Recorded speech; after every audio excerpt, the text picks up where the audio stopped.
Developing instructional, এটা হলো teaching learning material, এটা হলো টাইটেল পেজ, তারপর হলো সূচিপত্র,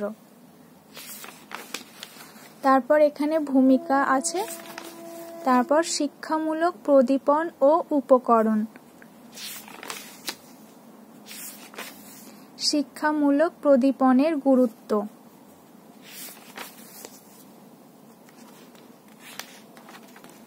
শিক্ষামূলক প্রদীপনের শ্রেণীবিভাগ,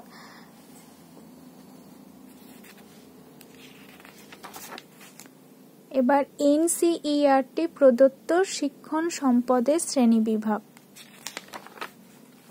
দর্শন ভিত্তিক প্রদীপন, এখানে দর্শন ভিত্তিক প্রদীপনের মধ্যে কি বলছে, যেটা আমরা চোখে দেখতে পাই, পাঠ্যপুস্তক, ব্ল্যাকবোর্ড, যে টিএলএম গুলো আমরা চোখে দেখতে পাই, চার্ট, মডেল, স্থির প্রক্ষিপ্ত চিত্র, আর এখানে ছবি দেওয়া হয়েছে পাঠ্যপুস্তক, ব্ল্যাকবোর্ড আর চার্টের আর মডেলের। শ্রবণ ভিত্তিক উপকরণ, যেগুলো আমরা কানে শুনতে পাই, radio, gramophone, audio tape, podcast, আর এখানে ছবি দেওয়া হয়েছে রেডিও, গ্রামাফোন আর অডিও টেপের।